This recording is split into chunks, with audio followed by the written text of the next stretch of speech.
Everyone, welcome back to my channel stay beautiful and I am Priyanka. और आज हमारा topic है अबाउट हेयर केयर एंड कैसे अपने हेयर लॉस या फिर हेयर ब्रेकेज से हम बच सकते हैं पोस्ट प्रेगनेंसी।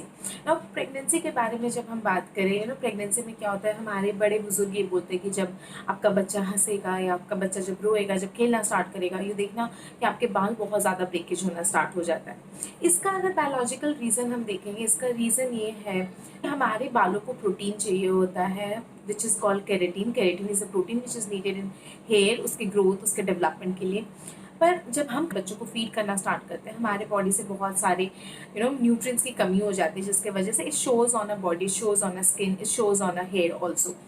सो इसीलिए हेयर लॉस होना या हेयर ब्रेकेज होना या हेयर फॉल होना, यू विल नोटिस कि हमारा बाल बहुत बहुत बहुत ज़्यादा हेयर फॉल होना स्टार्ट हो जाता है। जैसे जैसे ही हमारा जो बेबी है, ये जैसे जैसे ग्रोथ होता है इसका, हमारा हेयर ब्रेकेज की तरफ बहुत ज़्यादा चला जाता है। सो दिस इज़ नॉर्मल, ऐसा कुछ नहीं है कि इसमें this is something which is going abnormally, this is completely normal.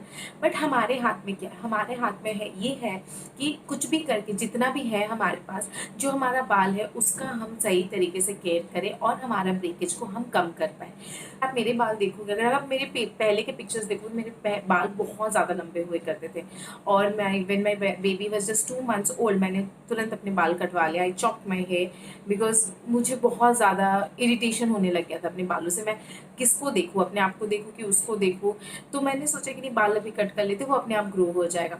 फिर धीरे धीरे जैसे मेरी बेबी का ग्रोथ होना स्टार्ट हुआ, I started taking care about my self, I started taking care of my health, I started taking care of my beauty, I started taking care of my hair.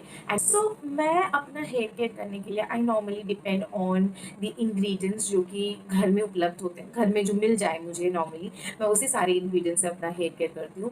और आज मैं आपको ऐसा ही एक technique दिखाने वाली हूँ जो मैं रेगुलर बेसिस में करती हूँ, और ये बहुत ज़्यादा हेल्प किया है मुझे इस पोस्ट प्रेगनेंसी हेयर लॉस से बचने के लिए। And let's see the video ahead. Your here is very important, और हमेशा कोशिश करिए कि वीकली 2 टाइम्स हेयर ऑयल करिए। मैं यहाँ पे कोकोनट ऑयल, आंवला ऑयल और आलमंड ऑयल ले रही हूँ। तीनों को एक कंटेनर में मिक्स कर रही हूँ। तीनों को मैंने इक्वल रेशियो में लिया और तीनों को मैं यहाँ पे मिक्स कर रही हूँ। अब इस मिक्स वाले ऑयल को मैं अब थोड़ा सा वार्म करूँगी। सो वार्म करने के लिए मैंने गैस में एक छोटे से कंटेनर में इस मिक्स ऑयल को अब इसमें डालूँगी, और हल्के हल्के आंच में हार्डली फॉर 1 मिनट भी नहीं, उससे भी कम, मैं इसे थोड़ा सा वार्म कर रही हूँ। और देन आई ऑफ इट, फिर उसी वापस कंटेनर में मैं इसे डाल दे रही हूँ। अब इसे थोड़ा सा ठंडा होने दूँगी। अब उसी ऑयल को लेके मैं अपने हेयर में मांग बनाते बनाते पूरे स्कैल्प में इसी ऑयल को मुझे लगाना है। तो कोशिश करिएगा जब भी आप मांग बना रहे हो, मांग बनाइए और फिंगर टिप्स में आप हेयर ऑयल लीजिए, और आप देखिएगा किस तरीके से मैं स्कैल्प में भी लगा रही हूँ, दोनों साइड में भी इस ऑयल को लगा रही हूँ। एक कंघी की मदद से मैं ऐसे ही स्कैल्प में मेरे मांग बनाते जाऊँगी, और इसी तरीके से पूरी तरीके से मेरे बालों के दोनों हिस्सों में मैं अच्छे से ऑयल लगाती हूँ। इसको आप जब भी हेयर वॉश करने के लिए आप जब भी हेयर वॉश करना चाहते हो, उस टाइम पे आप इस तरीके से अपने बालों में ये ऑयलिंग कर सकते हो, ताकि आपकी पूरी तरीके से आपके स्कैल्प में ये फिक्स हो जाए। वार्म हेयर ऑयल जब आप लगाते हो, ये आपके ब्लड सर्कुलेशन के लिए बहुत काम करता है। आपका स्कैल्प में वो आपको देखिएगा स्कैल्प में अच्छे से स्प्रेडअप भी हो जाएगा, और साथ ही साथ आपको एक अच्छी नींद भी आएगी, बिकॉज ये ब्लड सर्कुलेशन हमारे स्कैल्प में अच्छी तरीके से करता है। और ये तेल भी हमारे पूरे तरीके से हमारे स्कैल्प, बाल, हर जगह से तेल अच्छे से हमारे लग जाते हैं। सो जैसे मैंने एक साइड से किया, वैसे ही मैंने दूसरे साइड से भी मांग बनाते बनाते फिंगर टिप्स के हेल्प के थ्रू मैं इसे अच्छे से ऑयलिंग कर ली। अगर कोई, जैसे आप कभी अकेले हेयर ऑयल करते हो, तो पीछे से भी आपको जब हेयर ऑयल लगाना पड़ता है पीछे के बालों में, तो आपको थोड़ा सा डिफ़िकल्ट हो सकता है। तो इसके लिए आप इस तरीके से, जैसे मैं कर रही हूँ, आप इस तरीके से कर सकते हो। अपना हेड थोड़ा सा नीचे करिए और मांग बनाते बनाते फिंगर टिप्स के हेल्प से आप उसी तरीके, जैसे सामने से आपने किया वैसे ही फिंगर टिप्स के हेल्प से आप पीछे से भी ऐसे हेयर ऑयल लगा सकते हैं। इस प्रोसेस को पूरी तरीके से, जैसे आपका 4 सेक्शन में कंप्लीट करेगा, जैसे सामने से मैंने 2 सेक्शंस लिया, पीछे से भी आपको वैसे ही 2 सेक्शंस लेते हुए एक सेक्शंस के हेल्प से आप अपनी, जो कि आप अपने कोम के हेल्प से आप कर सकते हो, और इस तरीके से हेयर ऑयल को हर तरफ से लगा लीजिएगा। वंस आपका हेयर ऑयल पूरी तरीके से लग जाए, नाउ जितना भी आपका ऑयल बचा था उसको पूरी तरीके से अपने हेयर लेंथ पे भी लगा लीजिएगा। सो मैं भी यहाँ पे वही कर रही हूँ। वंस मेरे स्कैल्प में लग गया, अब मैं अपने हेयर लेंथ पे भी उसी ऑयल को लगा रही हूँ, एंड मैं कोशिश कर रही हूँ कि हर तरफ से मेरे बालों में ये हेयर ऑयल लग जाए। इसके बाद मैं हल्का सा सर्कुलर मोशन में अपने हेयर स्कैल्प में मसाज कर रही हूँ ताकि मेरा ब्लड सर्कुलेशन अच्छे से हो और मेरे अगर किसी को हेडेक वगैरह हो रहा है वो भी थोड़ी सी कम हो जाती है।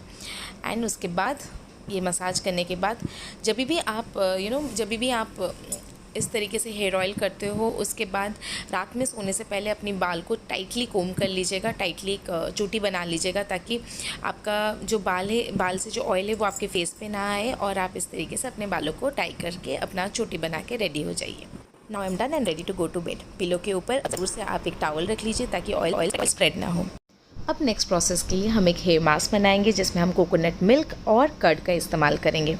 कोकोनट मिल्क और कर्ड आपस में बहुत ही अच्छा काम करता है आपके बालों के लिए। सो इसके लिए मैंने पहले एक कंटेनर में कोकोनट लिया और कोकोनट को अच्छे से उसको निकाल के मैंने एक कंटेनर में रखा। फिर उसका जो ब्राउन पार्टिकल्स है उस ब्राउन पार्टिकल्स को मैंने निकाल लिया। अब इसे अच्छे से ग्राइंड करके मैंने इसमें से कोकोनट मिल्क बनाया। मिल्क को मैंने अब नेक्स्ट जो प्रोसेस मैंने किया वो है कि मैंने इसको बॉईल किया। बॉईल होने के बाद मैं जैसे उसमें एक बॉईल आता है उसको वापस उसे कंटेनर में डालती हूँ और उसमें 2 चम्मच कर्ड मिलाती हूँ और उसे एक पैक रेडी करती हूँ। मैं इसको अच्छी तरीके से जब नेक्स्ट मॉर्निंग मैं सुबह उठती हूँ तो मैंने अपने बालों को जो टाई किया हुआ था उसको खोलती हूँ और वो ऑयल वाले बालों से फिर से सेक्शंस क्रिएट करती हूँ और इसी कोकोनट मिल्क और कर्ड वाला जो मैंने मास्क बनाया है इसको अच्छे से बालों में स्प्रेड करती हूँ। आप देखिएगा स्प्रेड करने का जो मेरा तरीका है, इसमें अगेन मैं इस तरीके से मेरे यहाँ फिंगर टिप्स के हेल्प से इसमें मास्क ले रही हूँ और इस मास्क को मेरे स्कैल्प के थ्रू से मेरे बालों के लेंथ में मैं इसको इस तरीके से लगा रही हूँ। जैसे हमने कल रात को किया था, जैसे मैंने ऑयल लगाया था उसी तरीके से मैं अब ये हेयर मास्क को मेरे स्कैल्प में भी लगा रही हूँ। ये मास्क को स्कैल्प के अंदर जाना बहुत ज़रूरी है क्योंकि कोकोनट मिल्क के कुछ प्रॉपर्टीज़ होते हैं। जब तक ये मास्क मैं पूरे बालों में लगाती हूँ, मैं जल्दी से आपको कोकोनट मिल्क के थोड़े प्रॉपर्टीज़ के बारे में बता दूँ ना। कोकोनट मिल्क में हमारा बहुत सारे न्यूट्रिएंट्स होते हैं, जैसे इसमें vitamin C, vitamin E, B vitamins, उसके साथ साथ ये आपका हेयर लॉस जो हमारा हो जा रहा है, हेयर ग्रोथ के लिए बहुत हेल्प करता है। It is very nutritious and इसको आप डायरेक्टली पी भी सकते हो या फिर इस तरीके से मास्क बना के लगा सकते हो। मैंने इसमें कर्ड इसलिए लिया है क्योंकि कर्ड मेरे बालों को थोड़ा सा कंडीशनिंग करने में हेल्प करेगा। तो जो शाइन चाहिए मुझे मेरे बालों में, वो शाइन मुझे मेरा जो कर्ड मैंने यूज़ किया है वो कर्ड से मुझे मिल जाएगा। सो दही और कोकोनट मिल्क का टोटल इन दोनों को इस्तेमाल करके इस तरीके से मास्क लगाने से वो बहुत अच्छे से आपके बालों में हेल्प करता है।